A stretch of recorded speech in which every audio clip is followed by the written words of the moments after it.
It's Daybreak on Arise News. It's time for the press preview. First look at what's on the front pages as they arrive. We start with this day. And the Council of State meets, receives a briefing on insecurity. Dariye, Nyame, 157 others pardoned. A US report, Nigerian judicial officers demand bribe for favorable rulings. You can find more about that report on page 6. And Senate sets up 13-man panel to investigate crude oil theft. Just at the bottom, U.S. State Department approves $1 billion sale of Cobra attack helicopters to Nigeria, delayed over human rights concerns. That's on page 5. All right, before we go to the next Nigerian newspapers, let's, as they arrive, like Ken said, but let's look at Financial Times now. Financial Times is saying, an international newspaper.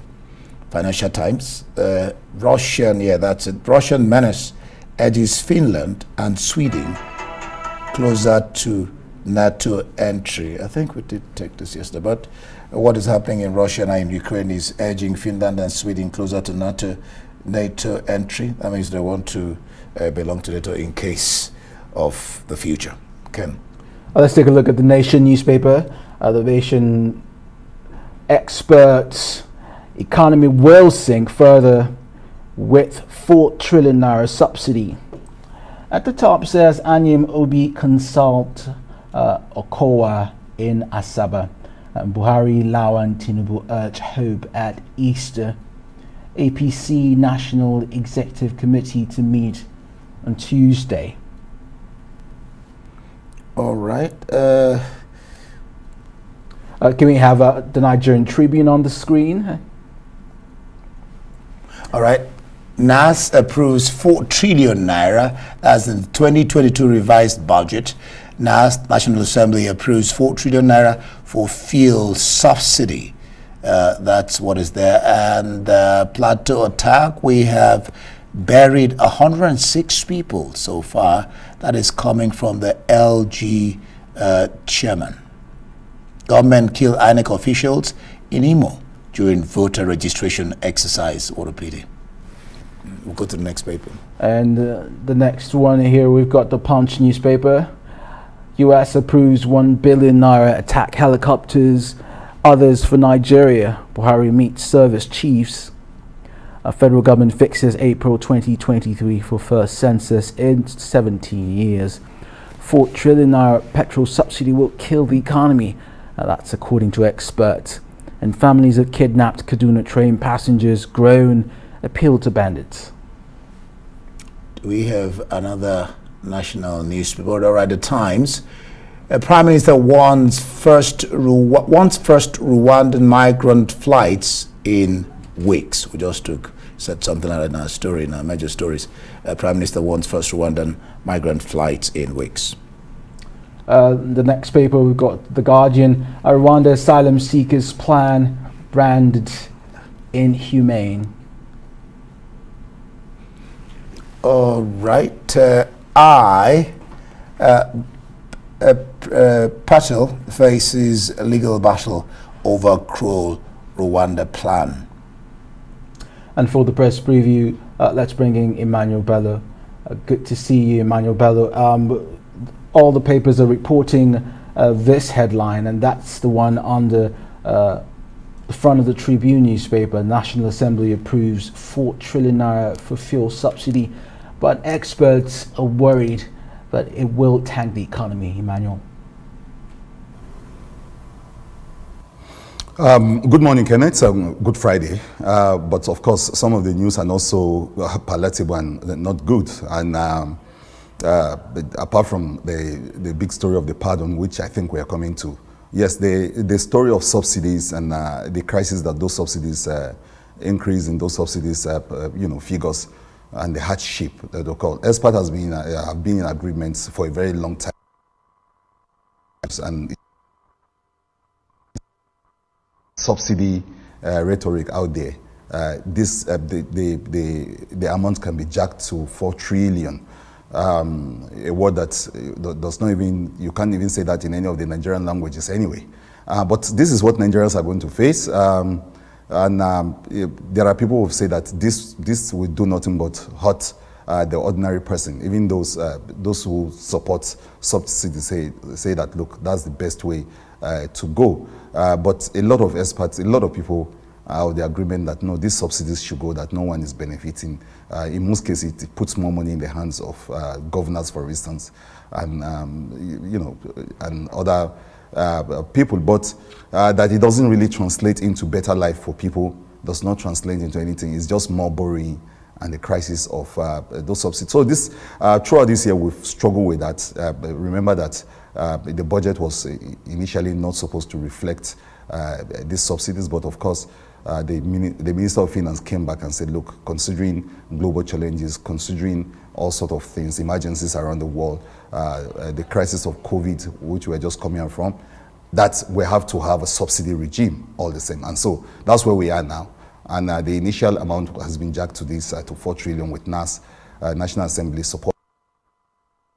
In agreement,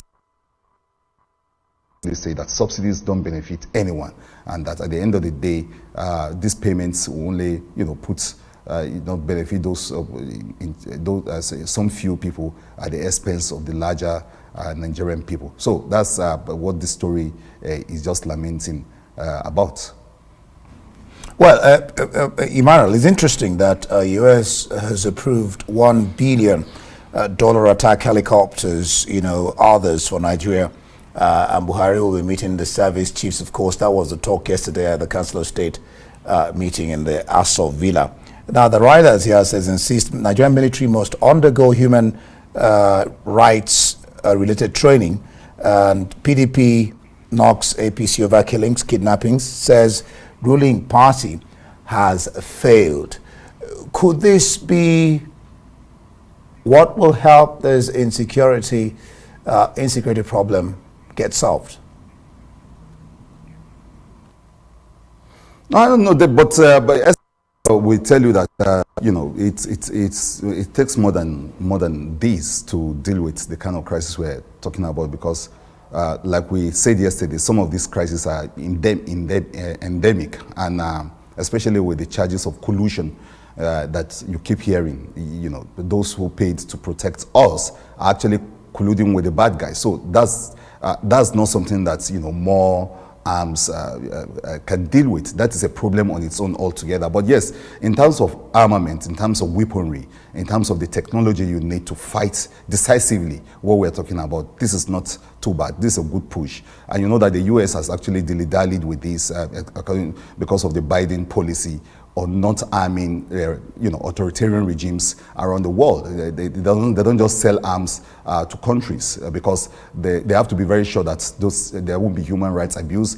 But with I think the designation of the bandits as terrorists, the US was emboldened to say, okay, fine, maybe finally the Nigerian government is serious about dealing with the crisis of terrorism, and then ready to release this Cobra helicopter, as they call it. But before now, we've heard that Nigerian government have been able to secure and purchase some other weaponry. So it's always a good thing when we have extra help. Remember that the governor of Kaduna State was at his wit's end the other day and said, look, he's even going to pay mercenaries to come and fight, even though people say he can't do that. But that's the extent or the dimension of the crisis, how deep it is to some extent that we need a lot of externalities and external help. So what this will mean for the federal government is, of course, it's been charged for liking ideas, for running out of ideas, even running maybe probably out of the weaponry to fight this war. But this restore some kind of confidence in their ability to go after the bad guys, especially with these heavy purchases made from the US government. Emmanuel, while this help comes, we still have the people in Plateau State. They're saying they've buried 106 people so far, and that's according to a local government chairman. And the families of the Abuja train kidnapped victims, they're crying out and asking for the government to come to their aid to rescue their family members. But I'm bothered about the extent to which we keep reeling off these numbers I go back to the fact that we do not know any of these people who are being buried. Is there a way for us to get the names of people who we keep burying? We're not hearing about their names, we just hear numbers.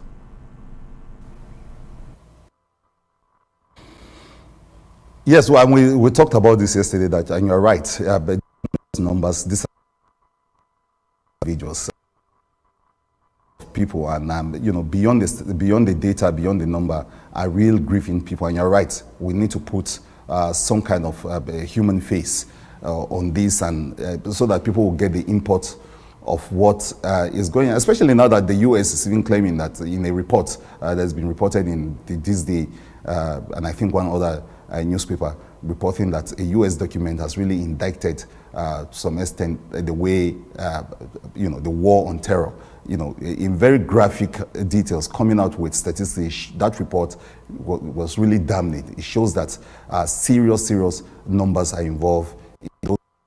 Those who are getting maimed, those who have disappeared, and in one instance, actually over 2,000 people, can be reported.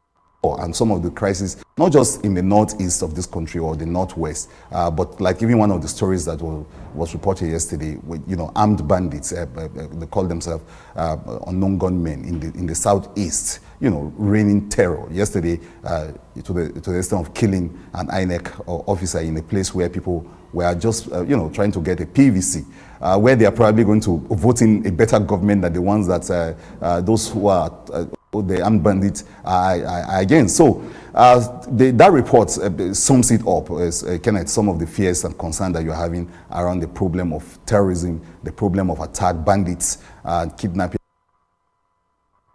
how people have disappeared, and how the war is waged. And in fact, the serious problem we find ourselves in, and that when you read that report, you just get a sense that we're dealing with an existential threat, not only to the security of this country, but even to some extent the corporate existence of Nigeria. So these are the things that worry a lot of people. And you're right, memorials are very okay, and putting a human face to some of these disasters are very important. But the deep-seated crisis itself is really worrisome. All right, Emmanuel Bello, I'm going to have you tackle maybe 3 issues at the same time. You mentioned election. Gunmen kill INEC officials in Imo during voter registration. The talk is, I don't know whether you watched that viral video. It was horrible. It was something nobody wants to watch. What are the governors or the leaders in that part of the country doing about this issue of gunmen, particularly as election draws near? And then consensus push on the way to prune PDP presidential aspirants to 4. Still in Tribune.